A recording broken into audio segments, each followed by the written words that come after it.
Hola a todos, aquí les comparto un spoiler, capítulo número 3 de Big Dragon 4 de 4 basados en el libro. Dragon sonrió nerviosamente como de costumbre mientras Vi continuaba con su rostro lleno de ira, por lo que cerró la puerta con un fuerte golpe antes de dirigirse lo más rápido posible a su casa. Cuando cerraba menos de la mitad de la puerta de la casa, sonó un mensaje telefónico. Al mismo tiempo vino a la mente de Vic una sola persona. Mañana espero que me contestes. Vic leyó el mensaje y su pálido rostro de pronto se volvió rojo. Vic tiró el bolso de medicamentos y se quitó el par de zapatos Balenciaga, los cuales eran sus favoritos. Salió corriendo de su casa para seguir el auto de Dragon, pero ahora ha desaparecido de la carretera privada. Pero aún así lanzó sus zapatos con enojo. Dragon bastardo. Un paquete llegó a manos de Vic al día siguiente. Solo al ver el tamaño de la caja, su rostro se sonrojó por completo, extendiéndose hasta las orejas, sin mencionar que cuando abrió el contenido, se quedó boquiabierto mientras observaba todo su contenido. Vic se apoyó con ambas manos sobre la caja y comenzó a revisar los objetos. Un juguete negro con nudillos alrededor. Dragon claramente lo quería molesto, ya que, si usaba eso, se rompería su agujero más fuerte que antes. Bastardo, estás loco. Vi comenzó a remover los objetos dentro de la caja como de costumbre, sin interés en recoger otros juguetes para seguir mirando porque estaba muy enfadado con el comprador. Entonces, solo pateó la caja y la puso debajo de la cama.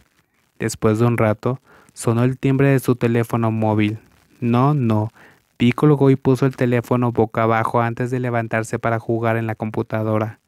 Juega cómodamente pero no usa audífonos porque quiere escuchar el timbre del teléfono. La persona que llama no parece darse por vencida fácilmente y continúa llamando. Vic tiene una gran sonrisa en su rostro. Está feliz al pensar que puede hacer enojar a Dragon. Después de muchos minutos, decidió dejar de jugar y se sentó en la cama. Sus ojos negros miraron fijamente el dispositivo de comunicación y levantó las comisuras de la boca. Puedo aceptarlo, es solo una llamada. Vic levantó el teléfono para mirar la pantalla. La sonrisa astuta se desvaneció de su rostro porque la persona que lo estaba llamando no era Dragon, era un subordinado de Vic. El número de Punk estaba en la pantalla de su teléfono. ¿Por qué llamaste? Vic contestó el teléfono levantando la voz con frustración. Maestro Vic, hoy debe venir a ver todo. No voy a tratar con eso, estoy enfermo. Está bien. Respondió Punk a su jefe y colgó la llamada. Vic se quedó mirando en silencio la pantalla del teléfono antes de hacer clic para ver la información de llamadas perdidas y encontrar el número de Dragon. Dragon solo había llamado una sola vez, el resto de las llamadas eran de Punk y para sus subordinados. La sonrisa que había estado en sus rojos labios se desvanecieron, por lo que decidió presionar la llamada de nuevo a sus subordinados más cercanos. ¿Vendrá el arquitecto a ver el evento mañana? Sí, Kun-chai, respondió Punk, levantando las cejas cuando el jefe de repente llamó y preguntó. Entonces a las 10 en punto iré al PUC para echar un vistazo. Oh, sí, eso está bien.